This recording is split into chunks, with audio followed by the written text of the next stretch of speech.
Now, this is the execution of the automorphic number. Enter a number, a prompt is made. Let us suppose that a number called 25 is entered here. Whenever the 25 is entered, this 25 is accepted by using the next int method, and this number is going to get stored within the variable n, so that n value is equal to 25. This forms the step number 1, as I already told you about these steps within the previous video. Step 1 is all about accepting a number and storing it within the variable called n. Step 1 is completed. D is the duplicate of a number. Because it is a duplicate of a number, whatever might be the number input, that is the variable n consists of, the same value is going to get stored within the variable d. N value is equal to 25, so therefore d value is also equal to 25. And till now we did not count the number of the digits present within the number called 25. We did not implement the logic till now. So therefore the count value, that is C value, is equal to 0. Now S is equal to n into n. N into n means n value is equal to 25. So therefore 25 into 25, that value is equal to 625, and this comes under the step 2. Step 2 is all about accepting a number and squaring that number and storing it within the variable called s. So with this, step 2 is completed, and we are about to move to the step 3.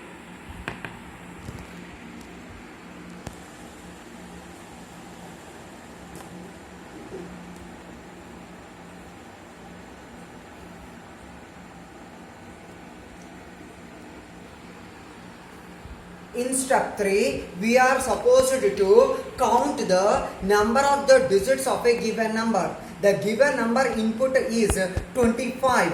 For that 25, we have as many as 2 digits. How to count that 2 digits programmatically, and how that iteration goes on, and everything is depicted here. So this is a tabular structure that depicts the iteration of the while loop control structure.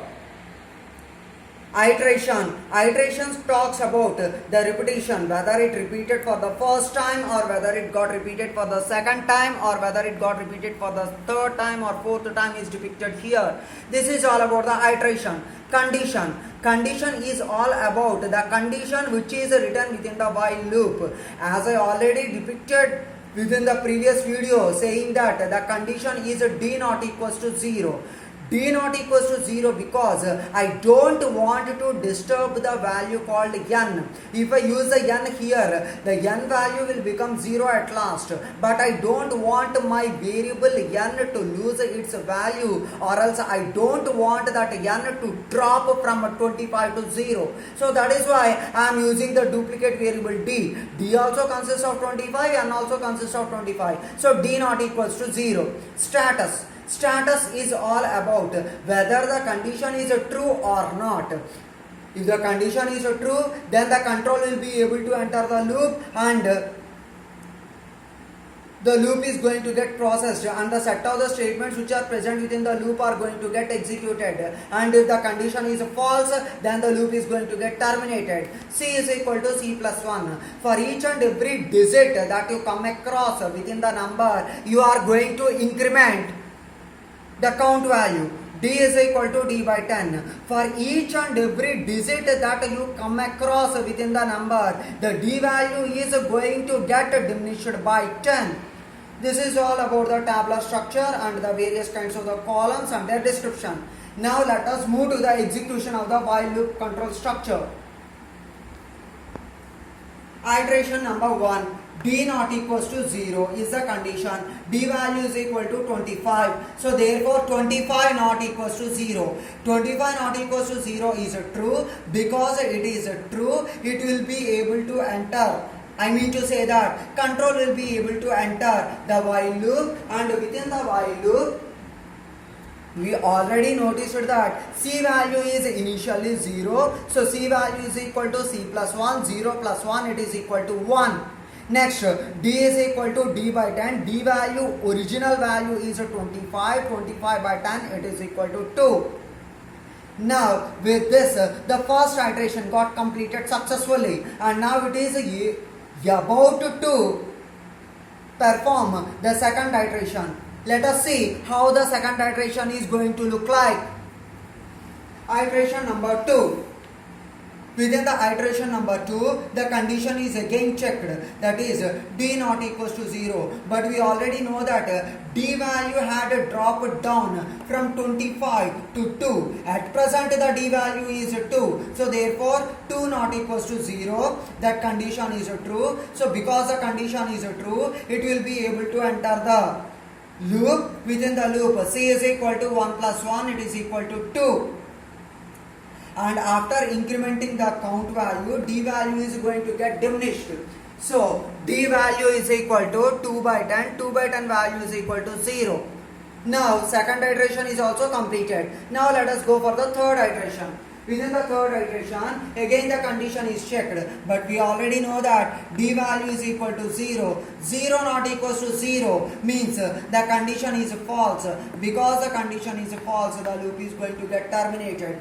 But you observe one thing, by the time the loop gets terminated, I mean to say that while loop gets terminated, the c value is equal to 2. I repeat, c value is equal to 2. The same c value we are supposed to apply within the next coming formula, that is within the step 4.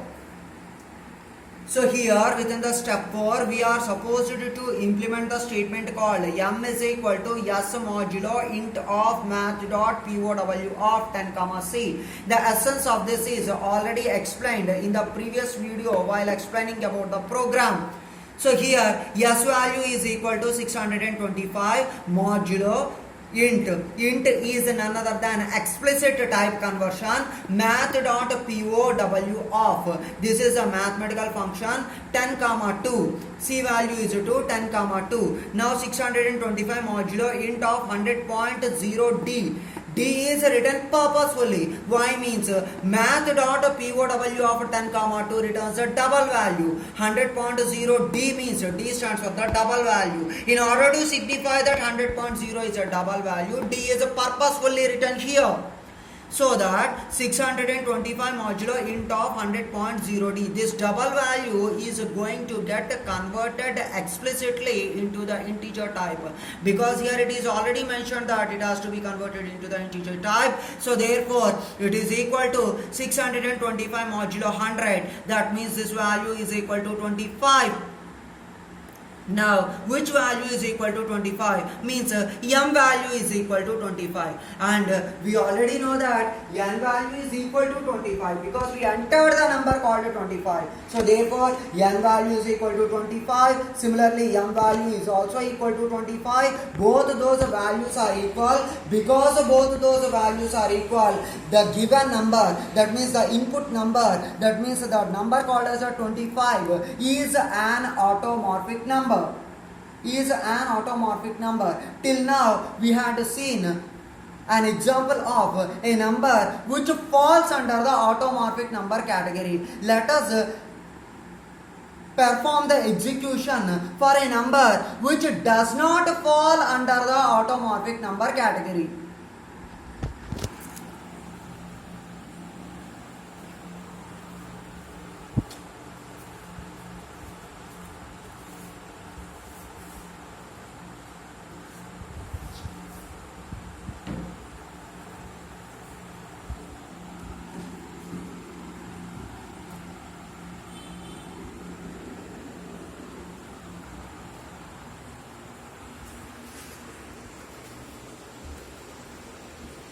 So this is the second phase of execution of the automorphic number. The first phase of the execution of the automorphic number is successfully completed. In that first phase, we took the number input as a 25. 25 is an automorphic number. How it is an automorphic number is clearly depicted to you with the help of the execution. Here, I took another number called as a 10. I know that 10 is not an automorphic number. How come it is not an automorphic number, and how this execution is going to take place, is going to get depicted here. This is the second phase of the execution of the automorphic number. Let us observe this carefully. Enter a number. Prompt is made 10. N value is equal to 10. This is the step 1 as I already depicted. D value is equal to 10. Duplicate value is equal to 10. C value is equal to 0. Why? Because till now we did not count the number of the digits. S is equal to N into N. S is equal to N into N. N value is equal to 10. So therefore 10 into 10 it is equal to 100. So N into N is performed. 10 into 10 is performed. 100 is the answer. And this result is going to get stored within the variable yes. This comes under the step 2. Now we will see how that step 3 is going to work out. Step 3 is all about counting the number of digits of a given number. In order to count the number of the digits of a given number, while loop has to be executed. In order to see the execution of that while loop, we have to understand the tabular structure. Tabular structure consists of the same set of the columns: iteration, condition, status. C is equal to C plus 1 followed by D is equal to D by 10. So iteration number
So, getting back to the iteration, that is iteration, condition, status. C is equal to C plus 1 followed by D is equal to D by 10.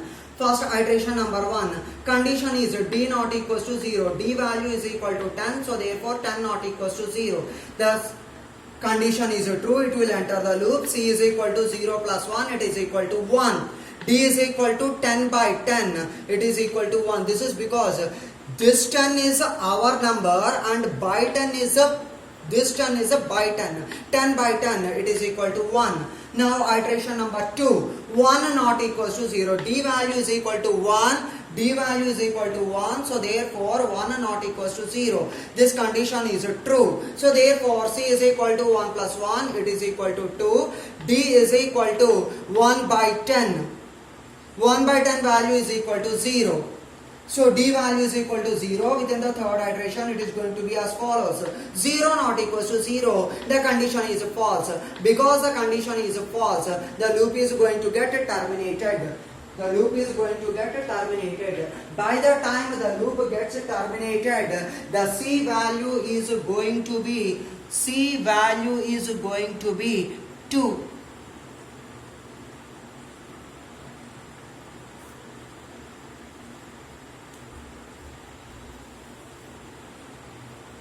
Now we will go for the step number 4. Step number 4 is all about implementing the formula S modulo int of math.pow of 10 comma C. S value is equal to 100. 100 modulo int of math.pow of 10 comma 2.